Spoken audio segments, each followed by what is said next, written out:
Hey y'all, welcome back to another episode of Snapped and Skincare, also known as Clean Skin, Dirty Deeds. Now, this week we'll be talking all about the case of Miss Debra Lynn Baker, who was the bookkeeper to her best friend's millionaire husband. And for some reason, they were in cahoots, apparently, to get rid of that millionaire husband. If you want to hear all the details of this particular case and the appalling outcome of this case as well, stay tuned.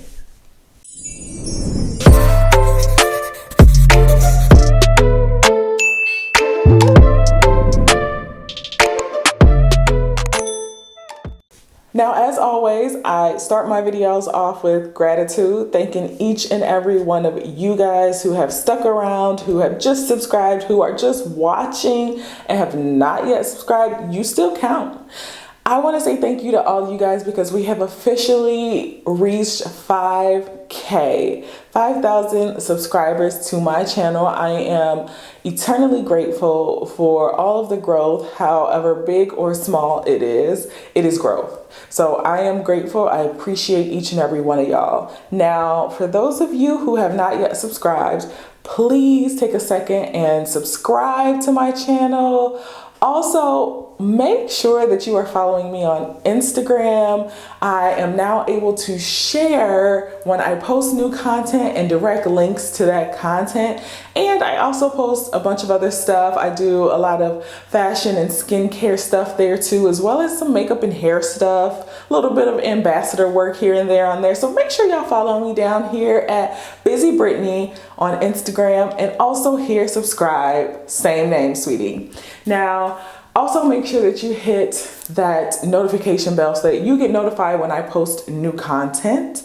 And finally, make sure you like the video, make sure you comment down below. Engagement is the #1 way for my channel to continue to be seen and to continue to grow, and I greatly appreciate it. Now, let's hop into today's video. Before we hop into today's case, I wanted to give you a little bit of background information on a few of the skincare products that I'll be using in today's video. This week, I will be featuring 3 products from 456 Skin, which is a skincare line, company, brand that is focused specifically on phototypes 4, 5, and 6 skin.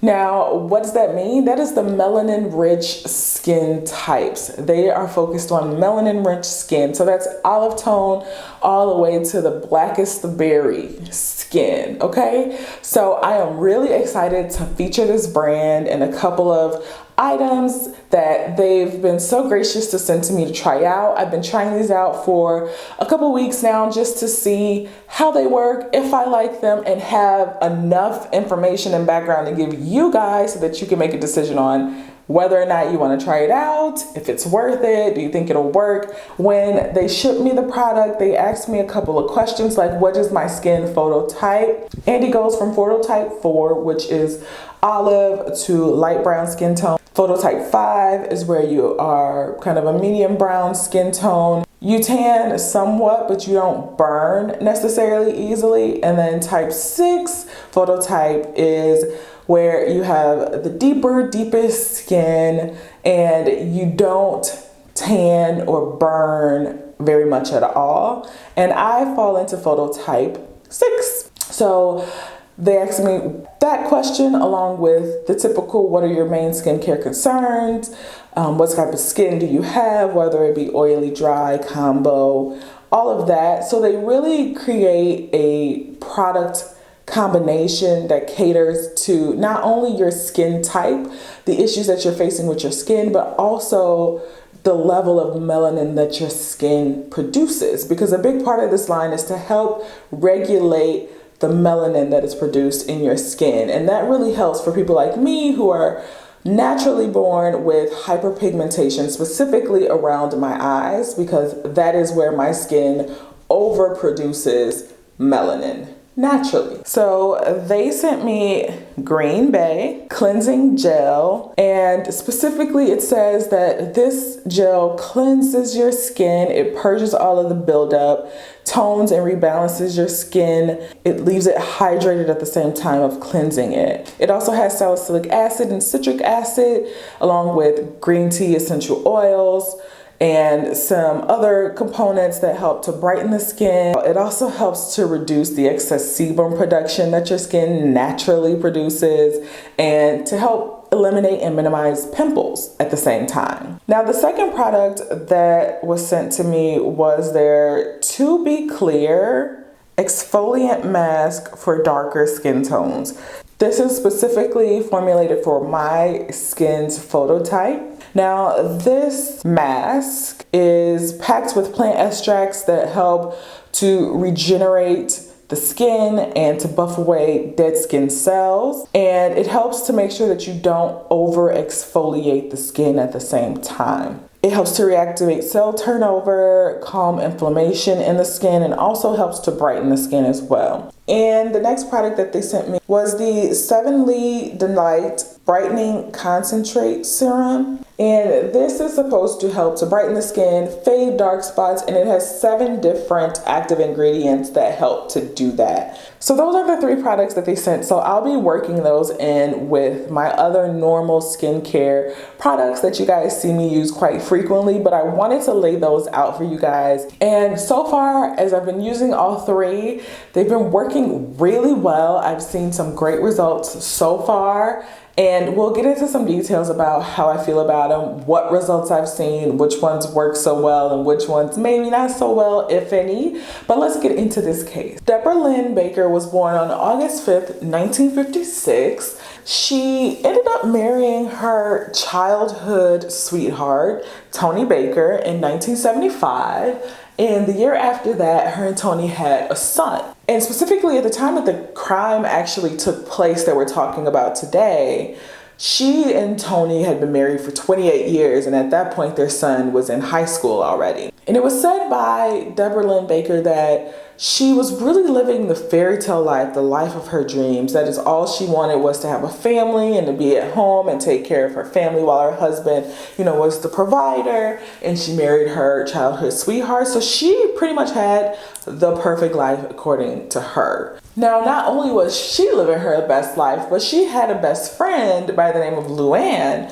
who was also living her best life as well. Now, they were both living in Wichita Falls, Texas, and Luann ended up marrying a plumbing millionaire by the name of Jerry Cernadale. Now, he wasn't just a plumber. It's real hard to be a plumber that makes millions.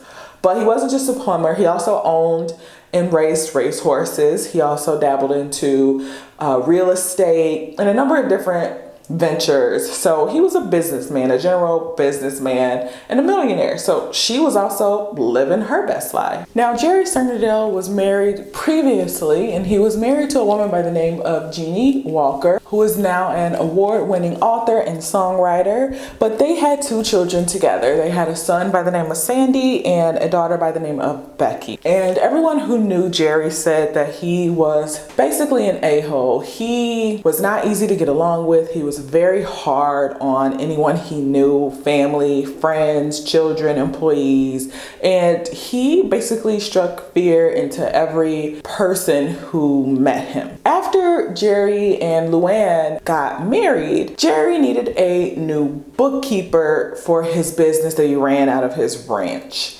And Luann had this great idea and thought that her best friend, Deborah, would be the perfect fit for this position. So Jerry hired her as his bookkeeper. Now, this wasn't just a bookkeeper position, and I don't know if Deborah cared, because I know she wanted to be at home with her family quite a bit, and that was her dream, but she ended up spending more time at the ranch with the Sternadels than she did with her own family. And again, I don't know how much she cared because she was still with her best friend, who was Luann, but she had to work long hours, and sometimes she even spent the night at the Sternadels ranch as well. Now, she worked for Jerry as his bookkeeper for about 8 years or so. And Deborah and Luann got real close. Some people said they were like sisters. Some people said they were more like a couple, and they would go on special trips and travel together as a couple sometimes. To each their own. I'm not here to judge. I'm just stating the facts. Now, in spring of 1990, Jerry started to notice that checks started to bounce when he was writing them from his business account. And that was strange because he was a very good money manager and he never had a check bounce before, ever. So he went and checked his bank accounts, and over $100,000 was said to be missing from his business bank accounts. And he immediately knew who's responsible for it. He felt that it was his bookkeeper, Debra Lynn, and his wife, Luann, who were embezzling money from his business. And he even mentioned to his ex-wife, Jeannie, that he thought it was Luann and Deborah who was taking the money, and he was gonna do something about it, meaning he was gonna get them arrested for embezzlement. Now, when he confronted the pair, they said, no, it's just a big mistake. This must be a mix-up. And he wasn't buying any of that. So he was planning on moving forward with legal action. But shortly after this, Jerry started to have some real bad stomach issues, to the point that he was vomiting and in extreme pain. So he ended up going to the hospital, where he was admitted into the ICU for a few days. Now, doctors couldn't really tell what was wrong with him. They had run tests, but they couldn't figure out what his illness was stemming from. So his friend had mentioned that, oh, Jerry said that maybe he had a bad taco salad or something like that, and it gave him food poisoning. So doctors agreed and just wrote it off as food poisoning. And after a few days, Jerry got better and he was released and went home. Shortly after this first incident, Jerry got sick again, presenting the same issues, the same symptoms, throwing up, really sick to the stomach. So he went back to the hospital again. They said, oh, it's food poisoning again. You need to stop eating whatever you're eating. You ain't learned your lesson the first time. You need to learn your lesson this time.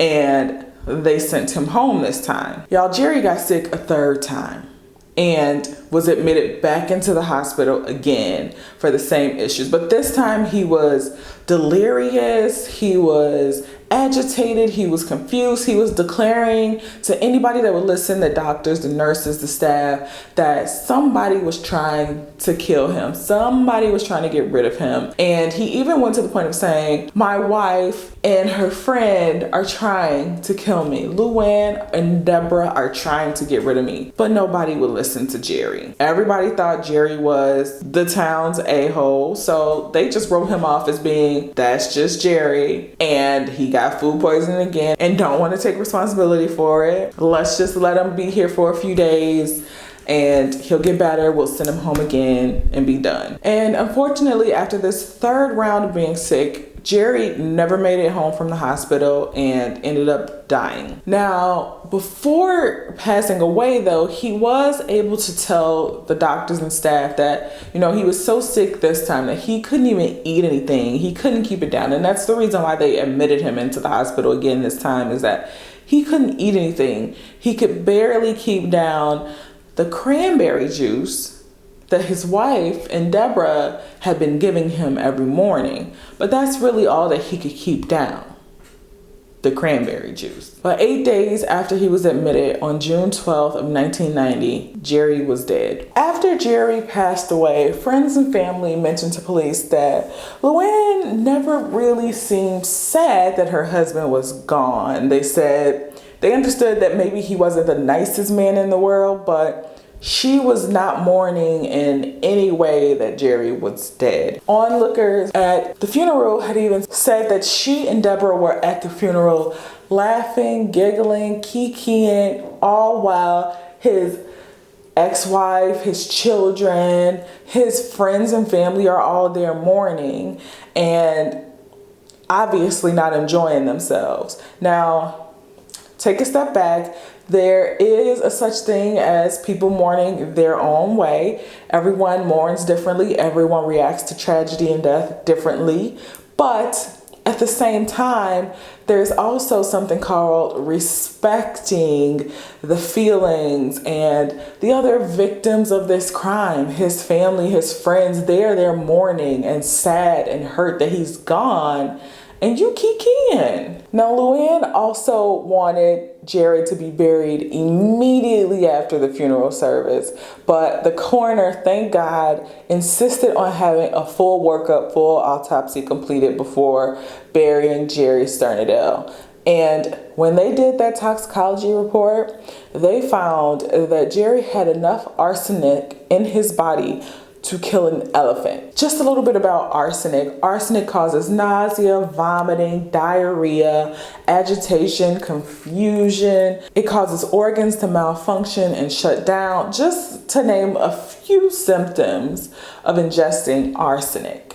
So it's never the way to go, and it's definitely not a way that someone who would commit suicide would opt to go. Now, aside from the autopsy and the toxicology report, there was a boyfriend of Jerry's daughters who had spent the night over at Jerry's house one night. His name was Tommy. And Tommy was just, looking for something to drink. And he went into the refrigerator and he found a bottle of cranberry juice. And he thought, why not? Not the first choice, but why not? It's here. So he drank some. And he was deathly ill, vomiting, diarrhea from the moment that he ingested the cocktail. So something was wrong. All the more proof that there was something in that cranberry juice at Jerry's house. So this triggered police to go and find that bottle of cranberry juice at Jerry's house. This is all happening in quick succession.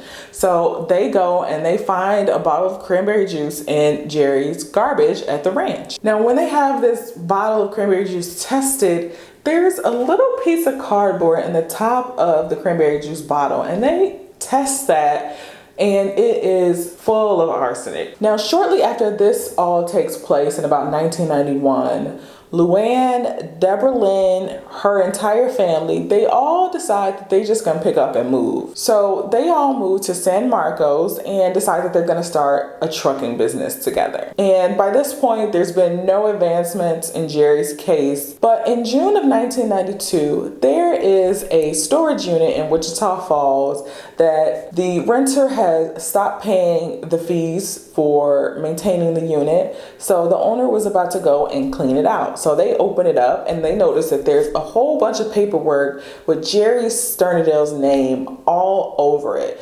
So they close that down and immediately call the police. And when police get there, they go through the unit and quickly find a bottle of arsenic. Now they try to look and see who's actually renting the storage unit. Now it's under some fake name, but the address that the renter is linked to was none other than Debra Lynn Baker's address. So not the smartest criminal, not the brightest crayon in the box. So on May 14th, 1993, Debra Lynn Baker is arrested for first-degree murder in the case and crime committed against Jerry Cernadale. Now, at this time, Luann is not arrested, charged with any crime whatsoever. But the police did interrogate Deborah with the hopes of making her crack and having her tie in Luann in some sort of way so that they would be able to charge and arrest Luann as well.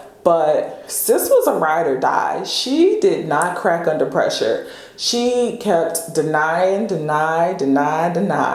She said that she had nothing to do with the death of Jerry Cernadale, and she was absolutely positive that Luann had nothing to do with the crime either. But she was charged with that murder, and she was also arrested for 2 separate counts in another county of forging checks in Jerry's name. Deborah's case took place on January 18th, 1994. Luann was nowhere to be found. The grieving widow of Jerry Cernadale never attended one single second of the trial of the accused murderer. Now, the prosecution claimed that Deborah got rid of Jerry to benefit both her and Luann because Deborah hated working for him. She hated him as a boss, and she had just gotten caught embezzling money from her boss's business.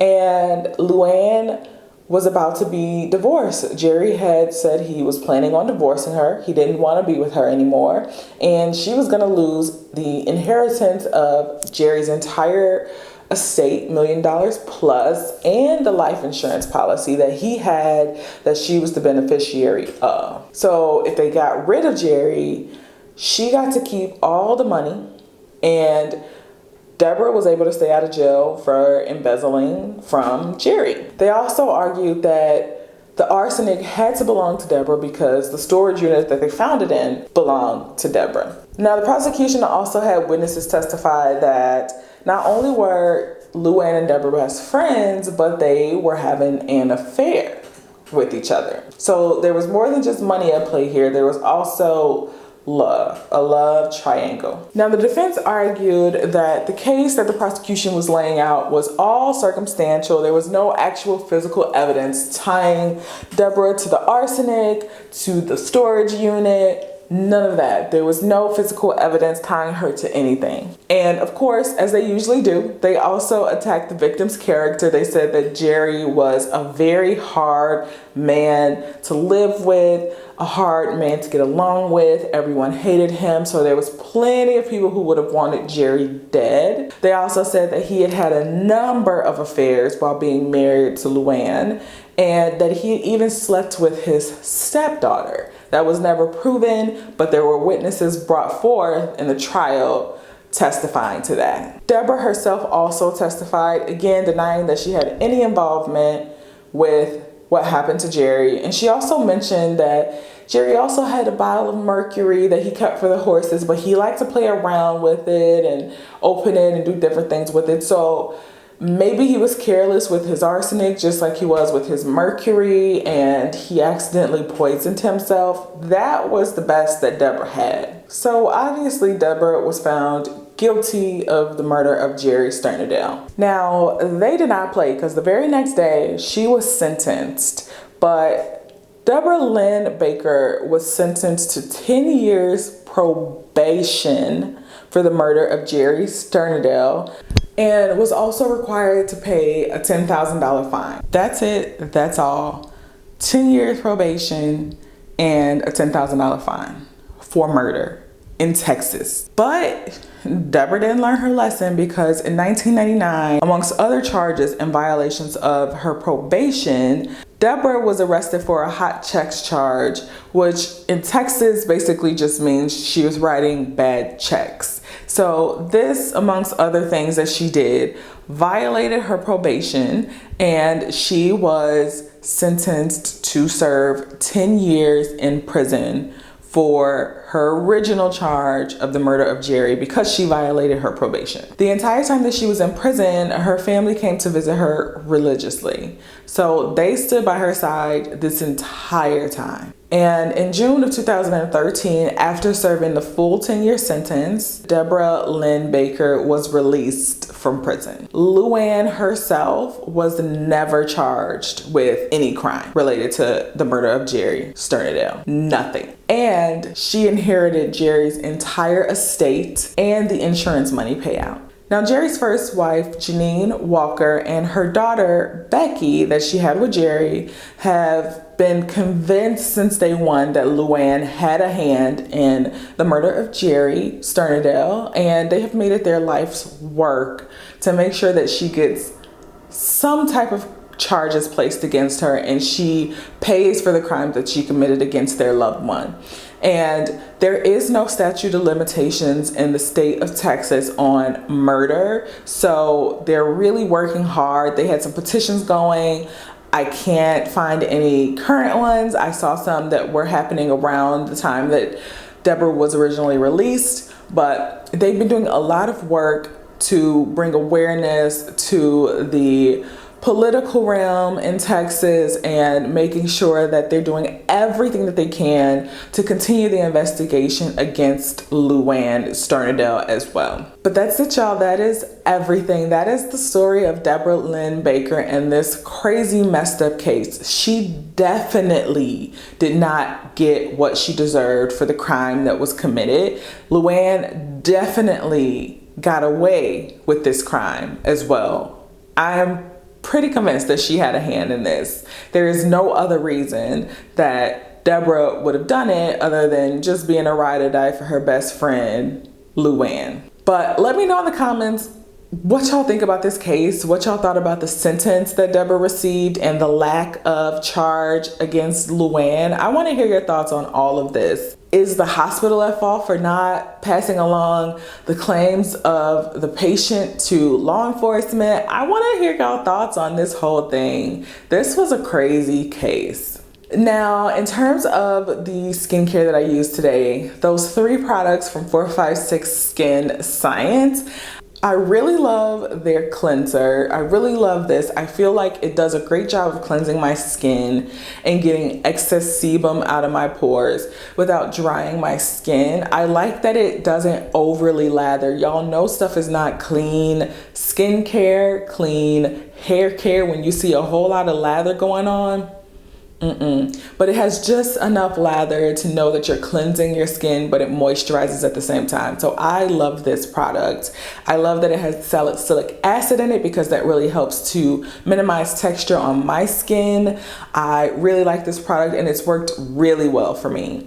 I feel like I've had a couple breakouts when I started, and I'll insert a picture of the breakouts that I did have when I started using this product, and they were gone the next day. Gone. As you can see, they're not here. So I really like this product. I would definitely recommend it. It's like a milky product. It looks like a green milk. So it's not thick. It's not like a gel normal consistency that you would expect. I really like this product. You don't need a lot. You may feel like you do, but you don't. The next product was their mask, the To Be Clear Exfoliating Mask. And this is the product that they're most known for. It's been in Vogue. It's been in a number of other different publications and websites. And it does its thing. You can tell that it's on your face. There is a tingle cyst. And I would recommend definitely building up the use of this product. I started out and I'm still only using it once a week just because my skin does have that initial tingly reaction to it. So I don't want to overdo it.